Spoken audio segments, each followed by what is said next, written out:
Jadi selama masih banyak orang yang suka dengan seni pengobatan ini, berarti masih banyak orang yang cinta pada manusia.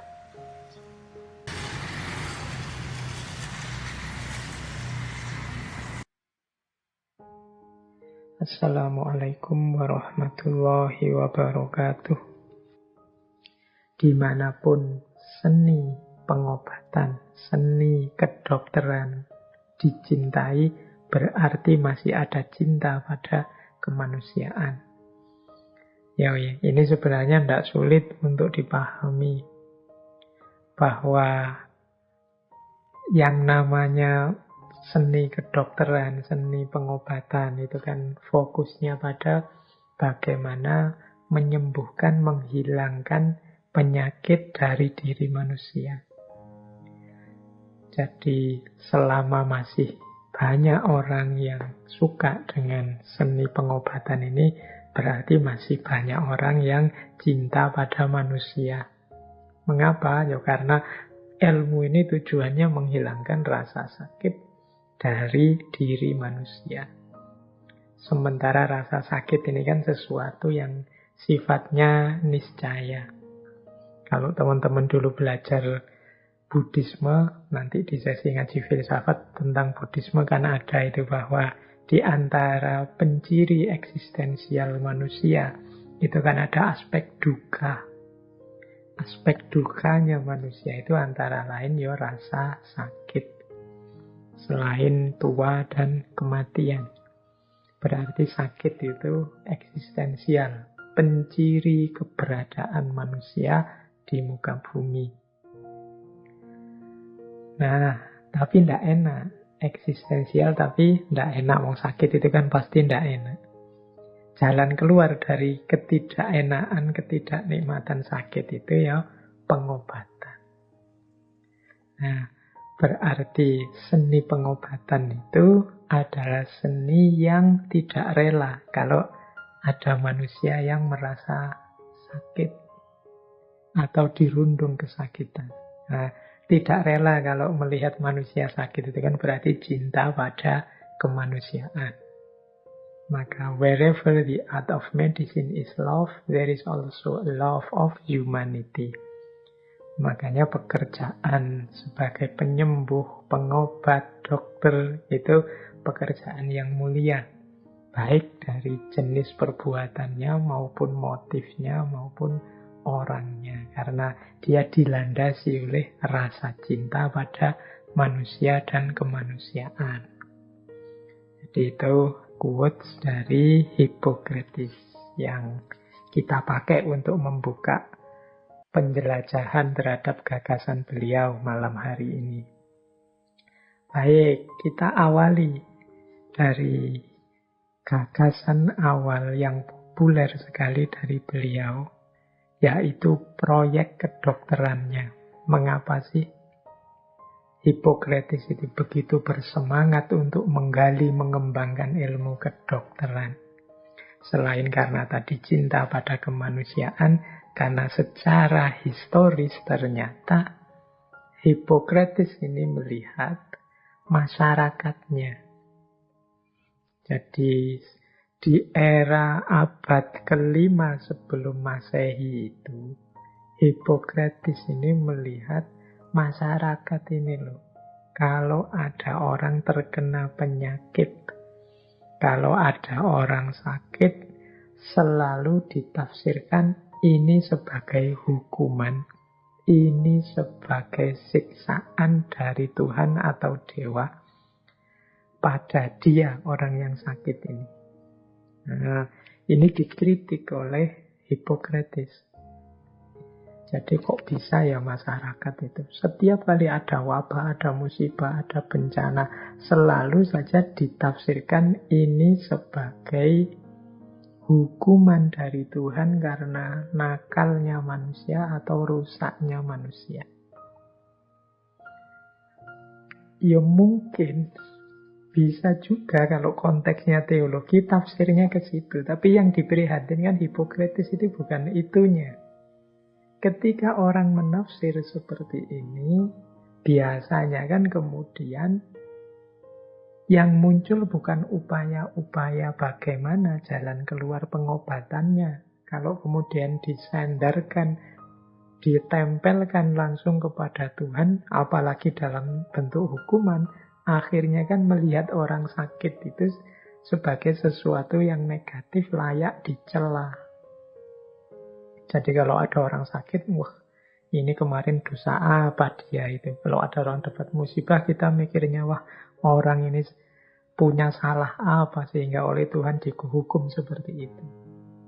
Jadi Hipokrates dikenal dia tidak mau membaca fenomena rasa sakit, gangguan mental dan lain sebagainya itu sebagai bentuk hukuman dari Tuhan. Dari situ nanti beliau memisahkan ilmu medis dari ilmu magis atau takhayul. Ya, sakit itu ada sebab-sebab naturalnya, bisa ditelusuri akarnya. Sehingga kalau ujuk-ujuk kita arahkan kepada Tuhan, ini bisa mengurangi semangat kita untuk menggali lebih jauh aspek-aspek medis, unsur-unsur alamiah yang dilanggar oleh orang ini sehingga dia bisa terjangkit satu penyakit. Jadi Hipokrates ini dikenal kritis terhadap takhayul dan magis. Saya tidak nyarani, tapi kemarin-kemarin kan banyak orang yang cara berpikirnya seperti ini.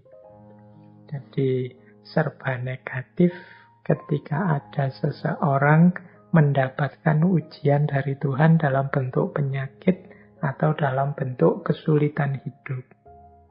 Seolah-olah kesulitan yang dia alami atau sakit yang dia rasakan itu pasti hukuman dari Tuhan atas kesalahan-kesalahan yang dia lakukan sebelumnya. Ini kita bahas panjang lebar dulu waktu kita membahas tentang filosofi rasa sakit dan penderitaan. Ternyata sekarang ditegaskan oleh Hipokrates, jangan kita tafsirkan kalau ada orang sakit, kalau ada orang mengalami kesulitan-kesulitan hidup sebagai bentuk hukuman dari Tuhan. Mungkin kalau versinya Hipokrates, kita posisikan kesulitan-kesulitan hidup atau rasa sakit itu sebagai tantangan bagi kita manusia untuk mencari solusi dan jawabannya. Ya termasuk pandemi kali ini, itu kan tantangan buat manusia. Ayo, bisa ngatasi ndak masalah pandemi ini? Bisa ndak manusia cari solusi dari pandemi ini? Kan banyak di antara kita hari ini yang dapat ujian pandemi, tidak nyari solusi, malah nambah masalah. Ya wis macam-macam, teman-teman tahu sendiri ya, masalah semakin luas, tambah berkembang, tambah ndak karu-karuan, pokok utama permasalahannya tidak terselesaikan. Nah, jadi pertama-tama rumusnya Hipokrates ini memisahkan ilmu medis dari magis dan takhayul-takhayul. Memang orang Yunani zaman itu kan memang banyak sekali cara berpikir magis dan takhayul-takhayul. Banyak sekali dewa-dewa dan lain sebagainya yang sering kali saya ceritakan itu kan tentang cara berpikir Yunani zaman itu. Nah itu dikritisi oleh Hipokrates khususnya dalam ranah medis. Nah ada quotes yang populer sekali tentang ini dari Hipokrates, yaitu tentang penyakit epilepsi. Jadi Hipokrates bilang begini, orang berpikir bahwa epilepsi itu bersifat ilahi. Ilahi itu berarti ya sumbernya dari Tuhan, hukuman Tuhan seperti tadi. Hanya karena mereka tidak tahu apa yang menyebabkan epilepsi. Ini zaman Hipokrates abad ke-5, ke-6 sebelum Masehi. Tetapi saya percaya suatu hari nanti kita akan memahami apa yang menyebabkan epilepsi. Dan pada saat itu kita akan berhenti percaya bahwa itu adalah ilahi. Ilahi dalam arti hukuman Tuhan, sumbernya dari kemurkaan Tuhan. Begitu pula dengan segala sesuatu di alam semesta. Jadi zaman itu orang masih belum tahu sebabnya apa, akarnya di mana, obatnya apa penyakit epilepsi itu. Dan kalau orang epilepsi kalau sedang kumat kan kejang-kejang seperti itu. Bagi yang tidak paham kemudian, wah ini kesurupan ini, wah ini hukuman Tuhan ini, wah ini ada salah apa ini nenek moyangnya dan lain sebagainya. Kata Hippocrates, mengapa kok orang bilang begitu? Ya karena dia belum paham, belum mengamati, belum meneliti, belum mengobservasi tentang penyakit itu. Sehingga ya satu-satunya jalan kemudian diputuskan saja itu langsung dari Tuhan sebagai hukuman. Nah, nanti kalau sudah dipahami, diketahui, orang tidak akan berpikir ke situ lagi. Begitu pula dengan segala sesuatu. Karena ketika orang belum paham, ya cenderung kemudian mensakralkan itu, kata Hippocrates. Nah, ya hari ini kan juga banyak sekali wacana berseliweran tentang COVID ini sebagai hukumannya Tuhan, siksaan dari Tuhan, dan lain sebagainya untuk manusia. Karena memang sekarang obatnya belum ketahuan. Bahkan vaksinnya pun masih ditunggu-tunggu ya, efektif benar apa tidak.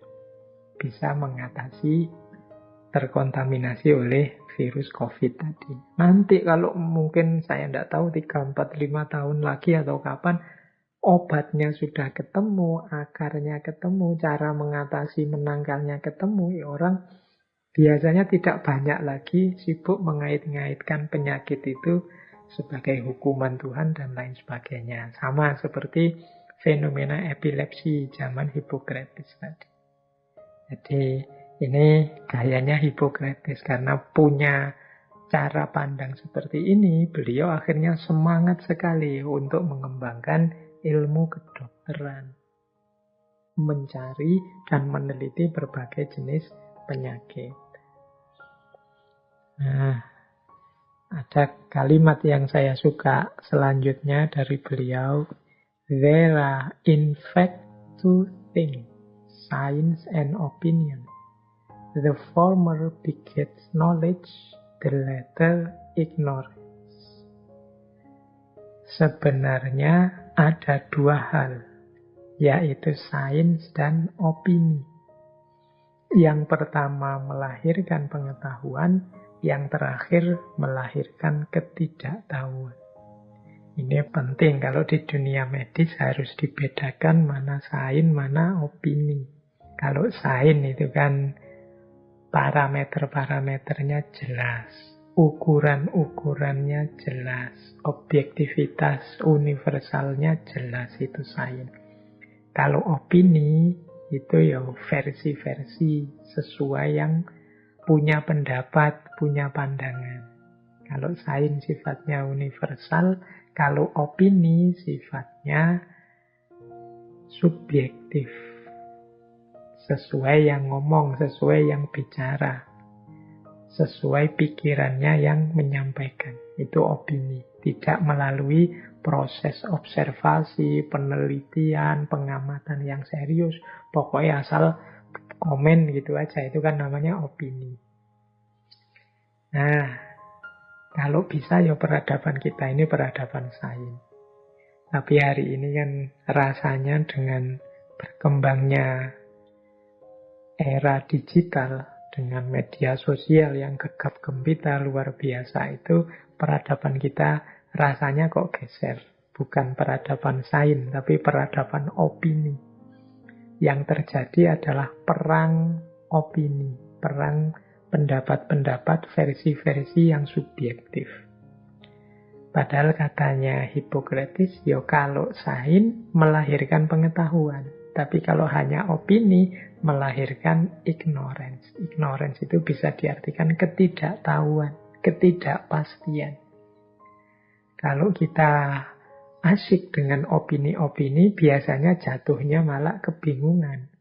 katanya orang ini A, katanya orang itu A. Tadi ada yang share video bilangnya begitu. Yang lain share lagi isinya sebaliknya lagi. Terus kita dibingungkan oleh berbagai macam opini. Akhirnya jatuhnya malah ketidaktahuan, wong kita bingung total. Ini yang benar yang mana, yang pas yang mana, yang cocok yang mana, kita tidak tahu. Buntu semuanya. Pandangan begitu macam-macam, begitu beragam. Akhirnya kita tidak peka mana yang benar-benar sejati benar, mana yang hanya opini, mana yang ilmiah, mana yang hanya komentar. Oke, maka penting hari ini kita membedakan mana sains, mana opini. Kalau sains itu jelas proses-proses, unsur-unsur, perangkat, dan parameter kebenarannya. Yang ini sifatnya objektif, universal. Objektif universal itu berarti siapa saja bisa mengakses, menguji, dan lain sebagainya. Atau hanya opini. Kalau opini itu ya pendapatnya kepala per kepala. Ya tentu saja yang berpendapat ingin dibenarkan, ingin dianggap benar. Nanti yang lain juga punya pendapat ingin dibenarkan, ingin dianggap benar. Terus jadinya medsos kita rame. Peperangan opini, pertarungan opini. Ya hari ini pandemi yang sudah 2 tahun ini teman-teman boleh menghitung berapa banyak informasi-informasi saintifik dan berapa banyak informasi-informasi yang sifatnya opini saja. Kesan-kesan subjektif saja. Nah, itu nanti akan ketahuan akarnya. Mengapa sih hari ini kita kok sering bingung menghadapi seliweran-seliweran berbagai informasi. Ternyata sejak abad ke-5 sebelum Masehi sudah diisyaratkan oleh Hippocrates. Kita hakikatnya berhadapan dengan 2 hal, sains dan opini. Baik, kita lanjutkan menjelajahi tokoh kita ini. Nah, Hippocrates ini dikenal sebagai pelopor kajian namanya epidemiologi. Nah, ini sedikit-sedikit teman-teman malam hari ini harus belajar istilah-istilah kedokteran. Ya enggak apa-apa, pelan-pelan kita belajar. Saya sendiri jadi bukan ahlinya. Cuma seperti saya bilang, di sesi-sesi ngaji filsafat itu kita hakikatnya sedang belajar bersama. Jadi saya membaca-baca, cari-cari referensi, kemudian memahami, kemudian menyampaikan ke teman-teman. Ya teman-teman mendengarkan. Kita sama-sama saling belajar. Dan tentu saja karena bukan ahlinya, yang saya sampaikan ini hanya yang diperoleh dari buku-buku, tidak melakukan observasi langsung atau penelitian langsung atau mendalami secara serius ilmunya. Ini para dokter pastinya yang lebih paham. Ini hanya informasi-informasi dasar saja dalam rangka mendukung kita memahami gagasan-gagasan filosof kita malam hari ini, yaitu Hippocrates. Nah, beliau ini dikenal sebagai pelopor kajian. Selain tokoh dokter dan pengobatan, beliau ini pelopor kajian epidemiologi. Ini kalau teman-teman kemarin-kemarin mengikuti berbagai macam berita dari berbagai media, pasti sering ketemu istilah ini zaman pandemi. Pandemi, epidemi, endemi. Kalau endemi itu penyakit yang jadi karakter yang khas ada di wilayah tertentu. Misalnya dulu dikenal ada penyakit malaria, ini jadi khas di daerah Papua. Atau Indonesia yang tropis ini punya penyakit khas, yaitu demam berdarah, dengue. Nah, itu namanya endemi. Nah, kalau penyakit yang jadi endemi, jadi sebenarnya khas di wilayah tertentu ini menyebar kemana-mana sampai ke wilayah-wilayah yang lain, ke negara-negara, daerah-daerah yang lain, dan mempengaruhi penduduk di daerah yang lain, itu nanti disebut sebagai epidemi. Epidemi itu misalnya dulu ada flu burung yang masuk ke Indonesia, atau mungkin virus-virus penyakit apa yang populer kemudian masuk ke Indonesia, epidemi. Nah, kalau penyebarannya kemudian sangat massal, di mana-mana di seluruh dunia terkena, nah ini kemudian kita sebut sebagai pandemi. Seperti COVID hari ini kita menyebutnya pandemi. Jadi ada endemi, ada epidemi, ada pandemi. Ini kalau teman-teman kedokteran ya mesti ini wis hafal. Saya enggak boleh menjelaskan seperti ini, wong bukan bidangnya. Tapi ini untuk informasi dasar saja bagi teman-teman yang belum tahu. Nah, Hippocrates ini dikenal ahli epidemiologi. Berarti fokusnya mengkaji, menganalisis tentang bagaimana penyebaran, bagaimana pola-pola penularan, bagaimana kondisi-kondisi menyebarnya satu penyakit pada daerah tertentu atau populasi tertentu. Nah, ini namanya epidemiologi. Nah, nanti Hippocrates ini menulis buku tentang epidemi itu.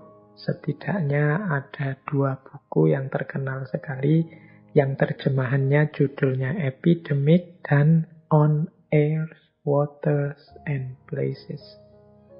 Nah, ini ya kalau hari ini mungkin apalagi teman-teman yang belajar kedokteran itu wawasan-wawasan seperti ini biasa, tapi abad ke-5 sebelum Masehi itu pastinya juga luar biasa.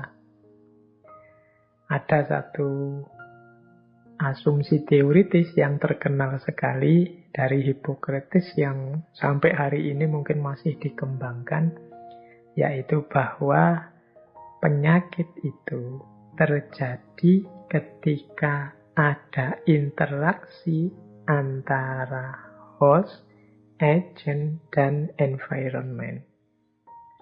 Antara hostnya, penjamunya, kalau makna letterleknya, agentnya, dan environment. Environment itu lingkungan. Hostnya itu manusianya, penjamunya. Kita ini kan kalau ada virus datang, kita jadi hostnya. Hostnya itu berarti yang menjamu. Kita yang menerima virus dalam diri kita. Agentnya itu virusnya tadi. Environment, lingkungannya. Jadi penyakit itu lahir ketika ada interaksi antara host, agent, dan environment. Maka mengkaji bagaimana satu penyakit tersebar, dilihat 3 hal ini. Virusnya jenis apa, hostnya dalam kondisi seperti apa, lingkungannya seperti apa. Sehingga memungkinkan lahirnya endemi atau pandemi atau epidemi. Coba ya kita mikir gampang-gampangan. Misalnya kita sambungkan dengan fenomena pandemi hari ini. Logika agent, host, dan environment. Berarti virus COVID-19 ini jadi agentnya. Kita manusia jadi hostnya. Kemudian lingkungan sekeliling kita ini jadi environment-nya. Nah, coba kita andalkan informasi-informasi yang banyak kita tahu hari ini ya. Pertama, virusnya atau agentnya. Ini Jujur harus kita akui tentang agent ini kita masih misterius. Kita belum paham detail 100% tentang virus COVID-19 ini. Bahkan kita baru mulai paham sedikit, dia sudah bermutasi. Makanya sampai hari ini masih debatable. Belum ketemu obatnya. Kita masih melakukan inovasi-inovasi. Nah, itu virusnya. Berarti hari ini kenapa kok nggak beres-beres ini pandemi? Loh, memang virusnya belum dipahami secara detail, secara dalam. Kemudian manusianya. Nah, manusianya juga andil. Virus ini tidak akan ada dayanya kalau manusianya situasinya ideal. Tapi kalau manusianya rentan, misalnya manusia yang mungkin punya banyak penyakit dalam dirinya. Hari ini kita menyebutnya komorbid. Atau yang kekebalannya menurun. Imunitasnya menurun. Atau perilakunya. Mungkin tidak pernah olahraga, tidak pernah kena sinar matahari, ngerokok tidak berhenti-berhenti. Makanannya bukan makanan yang sehat sehingga imunitasnya turun. Wah, ini penjamu yang ideal bagi agen virus COVID-19 tadi. Lingkungan juga mendukung. Lingkungan itu mendukung suksesnya virus, suksesnya agen masuk dalam diri penjamunya. Misalnya kalau di sekeliling kita virus yang lingkungannya tidak bersih, atau penduduknya sangat padat. Kenapa sih kok cepat sekali di Jawa ini hampir semua, kemudian hari-hari ini kan merah. Ya maklum saja, wong Jawa itu kan sangat padat populasinya. Kemudian menentukan juga misalnya lingkungan sekeliling kita, pola komunikasinya. Yo, seperti kemarin ya kita bahas di Memayu-hayu Neng Bawono itu, masyarakat Jawa itu suka dengan kegiatan-kegiatan kegotong royongan, guyub, rukun, bareng-bareng, bersama-sama, keakraban, ketemu langsung, saling silaturahim, dan lain sebagainya. Loh, lingkungan situasi yang seperti ini kan ideal bagi cepat menyebarnya agen virus COVID tadi. Apalagi kemudian manusianya juga mendukung dengan imunitasnya menurun, punya komorbid, usianya juga sudah lansia, dan lain sebagainya. Nah, jadi teorinya Hippocrates tadi, ya, kalau agen, host, dan environment-nya cocok, maka berjangkitlah epidemi. Ini sering disebut, tiga aspek ini sering disebut epidemiologic triangle, segitiga epidemi. Yo, semuanya memenuhi syarat untuk cepat tersebar. Ya, akhirnya kita rasakan hari ini. Jalan keluarnya bagaimana? Ya, kalau dalam ilmu epidemiologi biasanya pakai istilah modifikasi. Jadi kita harus memodifikasi penjamunya, hostnya, kita memodifikasi lingkungannya. Kalau memodifikasi agennya bisa enggak, Pak? Virusnya. Ya, seperti saya bilang tadi, virusnya hari ini masih agak misterius. Maka teman-teman, ayo kita awali dari diri kita dan lingkungan kita. Misalnya kalau untuk diri kita, ayo meningkatkan imunitas tubuh. Gaya hidup, pola makan kita, ayo diatur. Kita jaga kebersihan.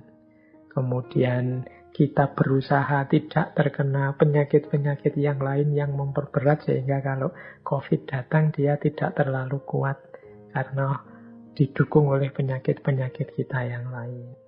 Mungkin kita juga bergeraklah olahraga sedikit-sedikit, keluar sebentar-sebentar biar kena matahari dan lain sebagainya. Ini namanya memodifikasi kita sebagai hostnya. Memodifikasi lingkungan juga begitu. Misalnya kebersihan sekeliling kita atur, meminimalkan kontak kita dengan orang-orang sekeliling kita.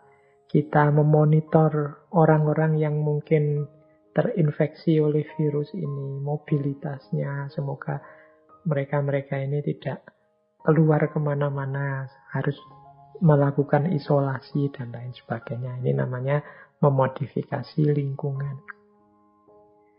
Jadi ini yang berhubungan dengan epidemiologi. Dan pelopornya adalah Hippocrates. Ini tugasnya teman-teman dari bidang kedokteran untuk melakukan berijtihad di ranah epidemiologi ini. Bagaimana cara berinteraksi dengan virus yang ideal, yang tidak menyusahkan kita sebagai manusia dan mengacaukan peradaban kita hari ini. Ini salah satu contoh. Ini sejak 5 abad sebelum Masehi sudah disemangati oleh Hippocrates dengan tulisan-tulisan beliau.